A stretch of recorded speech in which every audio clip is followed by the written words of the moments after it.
En fait, ça fait une semaine maintenant qu'on a 250 personnes, 250 migrants sans abri qui sont installés sur le parvis de l'hôtel de ville. En fait, ce qu'ils veulent dénoncer avec l'association qui les a aidés à s'installer, parce que c'est ça aussi, hein, cette association Utopia, c'est la pénurie d'hébergement d'urgence pour les accueillir durant l'été. Alors, il y a beaucoup de femmes avec des enfants qui souffrent bien évidemment de la chaleur. Il y a ce qu'on appelle aussi une tension grandissante dans le quartier. Après, je crois qu'il y a des jeunes qui sont venus uriner sur place sur une dame, et sur une dame et ses enfants au beau milieu de la nuit. Racistes en plus. Voilà, en plein milieu de la nuit. Et donc là, ce qu'on dit, c'est que les gens sont épuisés, ce que je veux bien croire. Il y a la chaleur, il y a des enfants qui sont malades, ça c'est les médecins qui sont venus le constater. Donc ces migrants qui sont installés devant la mairie de Paris, qu'est-ce qu'on fait? Fermeté ou humanité? C'est au 32-16 qu'on va en discuter avec les grandes gueules. Jean-Loup Bonamy. Ah bah, fermeté ou humanité, moi je pense que fermeté et humanité, que les deux ne s'excluent pas du tout, et qu'au contraire, la première des humanités, c'est la fermeté. Et donc que ces gens doivent tout simplement, pour régler le problème de logement dont ils souffrent en France, être renvoyés dans le pays dont ils sont originaires. C'est aussi simple que ça. Voilà. C'est aussi simple pour plusieurs raisons. Première raison, déjà, là, on voit... Comment tu les renvoies, d'ailleurs? Comment tu fais? Dans un avion. Dans un avion, tout simplement. Et donc, la première chose, c'est tout simplement... c'est que ça a l'air si simple quand on t'écoute. Ça a l'air... Et donc, la première chose, déjà l'occupation devant la mairie, on ne voit ça qu'en France. Parce que tu ne ferais ça ni à Washington, que le président des États-Unis soit Barack Obama ou Donald Trump, peu importe, jamais un président américain n'accepterait ça. Tu ne verrais bien sûr pas en Turquie. En Turquie, il y a beaucoup de migrants syriens. Autant de dire que l'État turc ne les laisse pas se comporter comme ça. J'imagine mal des migrants syriens oser faire ça devant la mairie d'Istanbul ou d'Ankara. Au Maroc, jamais des migrants, on ne tolérerait ça en fait. Dans n'importe quel pays du monde, je fais exprès justement aussi de prendre des pays non occidentaux pour montrer que donc la France est le seul pays au monde où ça se passe. Où on tolère là ce genre de choses, où on tolère ce genre de scène, où l'État tolère ce genre d'occupation sauvage, totalement orchestrée par des associations qui instrumentalisent complètement les migrants. Ça, c'est la première chose. Deuxièmement, là, on réclame des hébergements d'urgence. Mais moi, demain, si je vais au Japon, si je vais au Mali, si je vais au Sénégal, si je vais n'importe où dans le monde et que je demande un établissement d'urgence, on ne va pas me le donner. Les Maliens ou les Sénégalais ne vont pas me donner un établissement d'urgence et ils auront d'ailleurs bien raison. Ils t'inviteront chez eux. Et voilà, je vais en Éthiopie, les Éthiopiens ne vont pas me donner un établissement d'urgence. Et ils auront tout à fait raison de ne pas me le donner. Je trouverais qu'ils auraient grand tort de me le donner. Donc je ne vois pas pourquoi on en donnerait à d'autres. Troisièmement, en France, il y a un problème, il y a une crise du logement en France. Il y a énormément de Français qui sont sans domicile ou mal logés. Il y a des familles et des citoyens français de toutes origines, voilà, qui peuvent s'appeler Jean-Pierre, Nicolas, Karim, Mohamed, Abdoulaye, des Français de toutes les origines qui sont mal logés. Est-ce que dans ce cas-là, on peut se permettre d'accueillir toute la misère du monde et de loger des gens qui ne sont pas français, qui ne sont pas citoyens et qui ont pénétré illégalement sur le territoire français? Non, la solution, c'est tout simplement, on voit bien la situation est catastrophique, la canicule, les problèmes de santé pour les enfants, etc., etc. Il ne faut plus tolérer cette situation, mais le but c'est pas de les disperser pour qu'ils soient dans la nature et qu'ils soient la cible de tous les prédateurs et de tous les trafics, c'est tout simplement de les renvoyer chez eux et même de les renvoyer avec une aide financière. Voilà, tu me dis humanité. Moi, je veux bien qu'on les renvoie avec un pécule, qui puissent repartir sur des bonnes bases, mais faut qu'ils partent avec de l'argent si on veut, mais faut qu'ils partent. T'es un peu contradictoire parce que tu dis on ne peut pas leur donner d'urgence, mais on les renvoie avec un pécule. Donc là, tu créerais un appel d'air parce que tout le monde dirait les gars, parce que par ailleurs, venez en France, ensuite on va vous renvoyer avec un pécule. La bonne affaire. Non, mais tu peux le faire de manière tout à fait temporaire et par ailleurs, en parallèle, mieux surveiller tes frontières. En tout cas, le but, c'est... La première chose, c'est renvoi à la maison. Ah, c'est la base. C'est la base, c'est renvoi à la maison. Okay. Voilà. Et arrêtez de les faire d'être la cible des passeurs, d'être la cible des trafiquants d'êtres humains, d'être la cible d'associations irresponsables. Abel Boyer, renvoi à la maison. Retour, alors, entre humanité et fermeté, je suis d'accord qu'il faut les deux, mais il faut de la nuance en réalité. Parce que quand on parle du sujet de l'immigration, déjà on a l'impression que l'immigration c'est devenu un gros mot aujourd'hui. Il y a ceux qui font partie de la secte des flux migratoires, la France serait envahie, et tu as aussi ceux qui font partie de la secte des capacités d'accueil. La réalité, c'est qu'en termes de capacité d'accueil, le grand public ne connaît pas exactement ce que la France a à disposition. Il n'y a pas une communication qui est très claire dessus.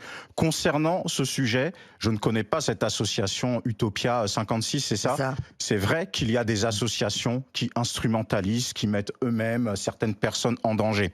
Or, il se trouve aussi que parmi ces personnes, on ne connaît pas la situation de tout le monde. Il me semble qu'il y a des enfants qui sont scolarisés en France, il y a des personnes qui travaillent, il y a un petit peu un mélange de diverses situations. On n'est pas sûr que 100% des personnes soient des migrants, donc il faut travailler au cas par cas. Maintenant, là, les personnes sont là. Quand tu dis qu'il faut les renvoyer, on sait très bien que tu as la problématique des laissez-passer consulaires, tu as les problématiques des terrains de guerre. Donc en fait, c'est exactement comme ceux qui disent qu'il faut mettre les délinquants en prison. Ça flatte certains auditeurs, certainement, mais sur le terrain, ça veut rien dire du tout. Là, les personnes, tu vas les envoyer où? Non, mais tu vas les envoyer où? Mais il y a aussi... Non, mais là, on parle de cette situation-là. Là, celle-là. Là. Tu les prends, tu les fous dans un avion, tu les envoies où? C'est ça la question que je te pose. Concrètement, tu fais quoi? Je vais te faire en deux temps. Un, je les renvoie tout simplement dans leur pays d'origine parce que je pense que c'est tout à fait possible. D'accord. Deux, si jamais je me trompe et que ce n'est pas possible, eh bien, c'est très simple. Tu peux signer, comme voulaient le faire les Britanniques avant, comme l'ont fait les États-Unis, tu peux signer un accord avec un pays tiers. Par exemple, tu peux signer un accord avec l'Albanie, avec le Kazakhstan, avec le Rwanda, et les envoyer dans ces pays qui ne sont pas en guerre. Donc tu les envoies en Albanie, par exemple, et tu t'en fous un petit peu, quoi. D'accord. Exactement. Et je paye le pays pour qu'ils les prennent. Et tu t'assumes de t'en foutre. Et j'assume totalement. Alors quand tu dis qu'il faut les deux, humanité et fermeté, elle est où l'humanité? L'humanité, elle est là. Tu trouves des pays qui sont d'accord de les accueillir si on les paye. D'accord. Et ils y vont. Et ce qui ne sont pas en guerre. L'Albanie, il n'y a pas de génocide, il n'y a pas de guerre. D'accord, mais tu dis il faut. Aujourd'hui, je te demande qu'est-ce qu'on fait. Il n'y a pas ce traité avec l'Albanie. Aujourd'hui, qu'est-ce que tu fais concrètement? Là, il y a comme les États-Unis ou l'Italie, tu signes ce traité. Non. Concrètement, là, tu as 300 personnes devant l'autre. Parce que moi, j'aime bien ce type de discours. Parce que vous êtes très fort pour dire il y a qu'à Faucon. Qu'est-ce que tu fais des 300 personnes là maintenant? Déjà, je les disperse pour ne plus tolérer cette situation qui met d'ailleurs en danger la sécurité des migrants. De Paris, au niveau du périphérique. Qui met d'ailleurs en danger la sécurité des migrants eux-mêmes. Ensuite. Et t'as pas parlé des jeunes qui ont uriné sur une dame en plus et ses enfants. C'est marqué au conditionnel dans le journal. Non, elle a témoigné. Elle a témoigné aux Parisiens. Je trouve ça tout à fait scandaleux. Mais ça montre bien que cette situation est devenue impossible et qu'il faut absolument y mettre un terme. D'accord, mais concrètement, il n'y a pas de solution. Mais concrètement, il y a beaucoup de solutions. Tu vois, c'est-à-dire que déjà... Non, il y a des souhaits, mais il n'y a pas de solution concrète. Parce qu'on sait que l'Europe, c'est fait expulser vers le pays d'origine. Si jamais ce n'était pas possible, tu pourrais, parce qu'ils peuvent toujours y retourner librement, tu pourrais toujours leur offrir une contrepartie financière pour qu'ils y repartent d'eux-mêmes. Et enfin, tu peux signer des accords avec des pays tiers qui ne sont pas en guerre, qui sont des pays tout à fait vivables. Le Rwanda, là, tu ne parles que de souhaits. Tu ne parles que de souhaits concrètement. Si demain, il faut vider l'espace, tu n'as pas de solution. C'est la réalité. La solution, c'est déjà qu'ils retournent dans leur pays d'origine. Voilà. Il n'y a qu'à Faucon. Alors, quelle est ta solution? Moi, je pense qu'aujourd'hui, sur Paris, il faut mettre à disposition de façon urgente, effectivement, il y a des immeubles vides, des hébergements. On sait très bien qu'en été, parce que vous savez, déjà, même avant ça, donc toi, les 250, tu les prends, tu les loges. Tu trouves une solution à travers des hôtels. Après, je vois au cas par cas. Je vois au cas par cas parce que c'est facile de dire qu'il y a 250 migrants. Peut-être qu'il y en a qui sont en situation régulière, on ne sait pas. Il y a des enfants qui sont peut-être scolarisés, on ne sait pas. Il y a peut-être des personnes qui travaillent aussi. Parce qu'il y a beaucoup d'actifs aussi qui sont SDF et Elina pourra confirmer cela. Donc déjà, c'est voir au cas par cas, mais faire des envolées lyriques, faut virer tout le monde, faut fermer les frontières. Il y a qu'à Faucon. On sait qu'aujourd'hui, on est dans une situation de crise qui ne concerne pas que la France, l'Europe entière. D'accord, mais la première des choses, comme le rappelle Jean-Louis, c'est que Jean-Louis, ce sont des gens qui sont là en situation, il faut vérifier, mais ce qu'on nous dit, c'est en situation irrégulière. Globalement, voilà, c'est ce qu'on lit dans la presse, c'est qu'ils sont très majoritairement en situation de ce premier postulat, c'est de dire, monsieur, vous, madame, vous n'avez pas resté sur le territoire irrégulière. Donc normalement, effectivement, c'est... Dans un premier temps, tu les mets dans un hébergement d'urgence et tu vois au cas par cas, et les personnes qui doivent partir, j'ai pas de problème avec ça. Mais le fait de globaliser comme ça, dire que demain on fout tout le monde dans un avion, c'est un petit peu... Alors toi, ce que tu dis, mais c'est tout à fait audible, c'est que vu la situation d'urgence, il faut leur trouver un hébergement Et tu d'urgence étudies au cas provisoire par cas. et globalement quand même en expulser un certain nombre à la fin. Bah oui, mais au Après, cas par ok, cas. bah Mais ok. au cas Non, par mais cas, ok. oui. Mais pas dire on fout tout le monde dehors. Alors, tu vas au cas par cas. Je Elina. voudrais quand même affirmer quelque chose, et je le sais de source sûre puisque j'y suis allé 2 fois, enfin peut-être même plus. En fait, tous ne sont pas des personnes sans papier. Il y a Voilà. des femmes. Par exemple, moi j'ai rencontré une femme, elle a 3 enfants placés à l'aide sociale à l'enfance. Vous remarquerez qu'en journée, il y a plus de femmes et d'enfants parce qu'il y a des hommes qui travaillent. Et ça, je peux vous assurer que c'est sûr. Non, mais c'est sûr. Et moi, ce que j'aime pas dans ce que fait Utopia, et pourtant nous battons pour la même cause, c'est qu'ils rajoutent de l'horreur à l'horreur. C'est-à-dire qu'ils se plaignent que les enfants vomissent, il y a des insolations. Moi, je suis désolée, et j'espère qu'Utopia 56, vous m'entendez, à Paris, il y a ce qu'on appelle des accueils de jour. Vous pouvez accueillir les femmes avec des enfants au lieu de les laisser en insécurité comme ça, sur le trottoir jour et nuit. Ah là, il y a Ça, une franchement, instrumentalisation voilà. aussi Et là, d'Utopia. pour le Oui, il y a coup, des et associations pourtant, qui font ça. non mais Ça, pourtant, on le tu sait, vois, ça on se bat existe. pour la même cause. Oui, bien sûr. Mais là, je suis pas d'accord. Toi, tu y allais sur place. Oui, moi j'y suis allé. Et quand je vois là ils se plaignent, là ils disent oui, insolation. Mais je suis désolé, il y a des, ça s'appelle des accueils de jour. On peut prendre des douches, on peut manger, on peut boire des cafés. Donc là, ils abusent. Là, c'est pour dire au monde, regardez la France, c'est horrible. Alors qu'il y a d'autres solutions. Alors qu'après, le soir, ils aient envie de se montrer devant la mairie. Mais en plein cagnard, il y a d'autres solutions.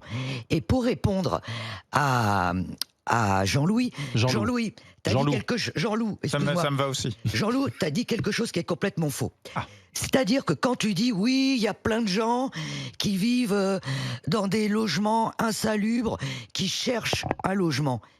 Ils cherchent un logement, pas un centre d'hébergement d'urgence. Alors. Est-ce que tu comprends la différence? Parce que moi, je connais les centres d'hébergement d'urgence. Il y a des rats, il y a des souris, il y a des punaises. T'inquiète pas, les gens qui cherchent un logement, c'est pas un centre d'hébergement Alors, d'urgence. je vais répondre. Ah non, mais je préfère te Ouais, lire. Je vais répondre. C'est-à-dire que, il y a déjà une pénurie de places en centre d'hébergement d'urgence. Donc, si tu accueilles, pour reprendre la formule de Michel Rocard, toute la misère du monde et une immigration de masse, bah, ça va encore augmenter la pénurie de places en centre d'hébergement d'urgence. Il y a déjà suffisamment de problèmes en France pour pas qu'on s'en rajoute venus de l'extérieur. Et deuxièmement, tu sais bien qu'une partie des gens qui sont en centre d'hébergement, après, on en recase également dans le logement social et tout, qui sert à gérer les flux Oh là là, migratoires. c'est plus et compliqué que ça que tu le penses, hein. que l'immigration contribue à la crise du logement Non, en mais France. c'est plus compliqué que ça, là, Jean-Loup. Tu peux pas. Toi, tu sais, si tu savais le parcours de combattant. D'après toi, pourquoi moi j'ai eu mon premier studio à 44 ans? À 44 ans, t'as enfin le droit d'avoir un 19 mètres carrés. Il y a plein de gens qui vivent ce parcours-là. Tu commences en CHU, après tu vas en CHRS, après tu vas en hôtel pourri. Et un jour... si tu accueilles 400 000 immigrés par an, plus les clandestins, ça va être encore... Bon, vas-y, explique, Abel, parce que ça va être Même quand tu fais des demandes de logements sociaux, tu as des gens qui attendent 10-15 ans. C'est pas parce que tu as des immigrés qui arrivent en France chaque année. C'est parce qu'il n'y a pas assez de logements. Mais non, parce que toi, tu es en train de dire... Ah non, mais attends, là, je vais te mettre face à une contradiction. Donc tu dis qu'il y a 400 000 personnes qui viennent et en gros, ils prennent les logements des Français. C'est ça que tu dis? Des Français de toutes origines. Mais comment ça se fait qu'il y a des gens qui habitent en France depuis 40 ans et qui attendent 10 ans pour avoir un logement social et toi, tu me dis que quelqu'un qui arrive, en une semaine, il prend le logement de quelqu'un? Je ne peux pas dire en une semaine. C'est pas logique, tu vois. C'est complètement contradictoire. La question... On a déjà eu de nombreux témoignages ici où on a vu qu'en plus des personnes issues directement immigrées étaient prioritaires. On les met directement dans les logements sociaux dans les logements sociaux en priorité. J'ai pas dit qu'on les met tous, puisque tu en as d'autres qui vivent dans des squats et tout, on le voit ici. Mais tu sais très bien que le logement social sert aussi à gérer les flux migratoires. Non, mais je suis désolé, là, je peux t'assurer que... Déjà, tu peux pas avoir un logement social si tu n'as pas de papier. Bah oui. Déjà, c'est interdit. Ah bon, alors écoutez... explique-moi pourquoi le ministre Gérald Darmanin a dit qu'il voulait expulser les gens sous OQTF, que certains OQTF ne puissent plus bénéficier d'un logement social. Mais ils n'ont pas le droit. C'est donc bien qu'il y a des OQTF qui ont un logement social. Je peux lui expliquer. Mais tu lui expliqueras dans un instant. Christelle, bonjour. Oui, bonjour. Qu'est-ce que vous en dites, vous, Christelle? Alors, fermeté, humanité, est-ce qu'il faut les installer, les loger tout de suite? Qu'en dites-vous? Dites-moi. Alors, moi, je serais du côté très ferme. Voilà. Pourtant, je suis maman. Écoutez, moi, d'une façon générale, je pense que tous les centres d'hébergement d'urgence devrait être réservé aux travailleurs français, quels qu'ils soient. Voilà, il y en a tellement qui dorment dans leur voiture, dans la rue, etc., qui travaillent, qui cotisent et qui n'ont rien. Moi, je trouve que c'est ce que l'association fait, c'est étaler la misère, c'est appeler un peu plus encore la misère. Je crois qu'on n'a plus les moyens de pouvoir subvenir à tout ça. Il faut peut-être qu'on s'occupe de notre propre misère, notre propre pauvreté. Christelle, oui. Je peux vous assurer, moi aussi, je connais des personnes qui vivent dans leur voiture. Mais je crois que vous n'avez jamais été dans un centre d'hébergement d'urgence. Quand on travaille, les personnes qui travaillent, qui gagnent 2 000 € par mois ou 1 800, 1 500, ils veulent un logement. Oui. D'ailleurs, ils veulent pas que les journalistes rentrent dans les centres d'hébergement d'urgence parce que ça pue la misère. C'est insalubre d'une manière. manière. Moi, j'adorerais faire une caméra cachée, mais je sais qu'ils vont deviner que c'est moi et après, je vais être viré. Mais madame, vous imaginez pas ce que c'est la violence qu'il y a dans ces centres d'hébergement d'urgence. Les agressions sexuelles. Qui peut? Je veux dire, personne n'a envie. Je vais juste te dire un mot. Vas-y. Alors là, c'est bien, on a une démonstration parfaite. C'est-à-dire que là, on a des personnes qui sont dans une situation vraiment terrible, extrêmement dangereuse. Il y a des enfants qui risquent de mourir dans la canicule. Donc ça ne va évidemment pas de les laisser dehors, on est tous d'accord là-dessus. Mais j'entends que ça ne va pas en fait si bien que ça de les mettre en centre d'hébergement d'urgence parce que, je vous cite, vous connaissez bien le sujet, ça pue la mort, il y a des agressions sexuelles. Donc quelle est la solution à part leur permettre de retourner dans leur pays ? Éventuellement avec une aide financière. C'est ça. Voilà. Puisque le centre d'établissement d'urgence, ça ne va pas. Je cite, ça pue la mort, il y a des agressions sexuelles. Vous venez de le dire tous les deux. Et la rue, évidemment, ça ne va pas. Il y a des gamins qui risquent de mourir de la canicule. La seule solution, le retour au pays, éventuellement donc, avec une aide financière. Des VTC direction Orly ou Charles de Gaulle et au revoir, c'est ça? La problématique. Donc, de l'hôtel de ville à l'aéroport. Allez-y, Christelle. Oui, moi, quand j'entends, je sais plus qui parle de faire un retour avec c'est Jean-Loup. Jean-Loup, bon, moi je suis d'accord. Enfin, parce que dans le lot, il y en a peut-être qui travaillent et dans ces cas-là, il y en a qui travaillent. Et voilà. Et donc ceux-là, non, enfin je veux dire, ils ont du mérite, voilà, etc. Maintenant, misère pour misère, non, enfin on peut plus, le pays des droits de l'homme, on peut plus déjà pour nous-mêmes. Donc par contre ceux qui viennent et qui travaillent et qui essayent aussi de s'en sortir comme n'importe quel Français, oui, ok. Mais par contre le retour avec un pécule, non, parce que ça va les appeler à revenir, etc. Et c'est du non-stop et c'est de l'argent qui va encore partir. Donc non, il faut trouver effectivement ceux qui ont du mérite, qui travaillent, oui, il faut essayer de les aider autant que n'importe quel Français. Mais madame, par contre, Christelle, il faut savoir aussi que parmi ces personnes-là, il y a des gens qui ont été expulsés de leur logement, il faut le savoir aussi. Alors Christelle, on va écouter Pierre qui nous appelle de Paris, qui est consultant en cybersécurité. Bonjour Pierre. Bonjour les grandes gueules. Qu'est-ce que vous Merci. Qu'est-ce que vous en dites de Pierre, vous? Bah écoutez, alors tout d'abord, je rejoins ce qu'a dit Christelle tout à l'heure. C'est vrai qu'il faudrait plutôt voir d'abord la priorité des personnes qui travaillent, qui sont déjà sur le territoire de façon légale. Tout d'abord. Après, de toute façon, tous les cas, Utopia 56, si ils ont mis ces personnes-là, c'est pas, comme l'a très bien pointé sur votre plateau, pas des places en centre d'hébergement d'urgence, mais des vraies places de logement. On a des familles avec des enfants, des bébés même. C'est pas pour les loger pour une nuit, c'est pour permettre à ces familles-là de pouvoir potentiellement accéder à des vrais logements. Mais c'est utopiste. Ça apporte bien son nom, du coup, cette association. Mais aujourd'hui, alors qu'il y a des gens, et en plus, je parle un peu d'une expérience que j'ai été étudiant, j'ai pu accéder à l'emploi et donc maintenant j'ai un appartement que j'ai pu obtenir en location. Mais quand on est étudiant, il y a aussi une grosse galère en tant qu'étudiant, même si voilà c'est un peu pas en rapport non plus parce que ces personnes-là sont vraiment à la rue, ils sont en situation de précarité. Il y a une crise de logement sans pareil aujourd'hui dans Paris. Tout à fait d'accord. Pour toutes les personnes qui peuvent se permettre d'accéder à un logement et ajouter en plus sur ça des personnes qui n'ont même pas les moyens d'accéder à des logements de façon normale. Et comme on dit, c'est jeter de la misère sur la misère qui est déjà là. Vous, monsieur, qui avez été étudiant, est-ce que quand vous étiez étudiant, que vous avez galéré pour trouver un logement, vous vous êtes dit « Oh bah tant pis, j'irai dans un centre d'hébergement d'urgence » ? Ah mais pas une seule fois, même en plus. Oui, et même c'est pour ça que je donc dis c'est que pas même eux pour qui ces prennent la place. Tout à fait. C'est que même pour ces personnes-là, ce n'est même pas envisageable parce que le centre d'hébergement d'urgence, c'est pourquoi ce serait pour les personnes SDF, pour leur permettre de faire une nuit au froid ou une nuit au chaud en fonction du climat. En plus, monsieur, il faut que je vous dise que malheureusement, les centres d'hébergement d'urgence n'accueillent pas forcément familles avec enfants. Ça manque Bien beaucoup. sûr, bien sûr. Et c'est pour D'autant ça qu'on les plus- met dans des hôtels après. Surtout qu'en plus, là, j'ai pu voir là, que ce matin, Utopia a annoncé que du coup, la préfecture de police a publié un arrêté d'expulsion. Donc ce soir, il y a tous les personnes devant l'hôtel de ville qui vont se faire expulser par la police. Mais après, voilà, ces gens-là, c'est quoi? Qu'est-ce qu'elles vont... Est-ce que dans une semaine, elles vont réoccuper, pour citer la Gaîté Lyrique? Utopia va gérer. On va les retrouver au bord du périph'. Hein.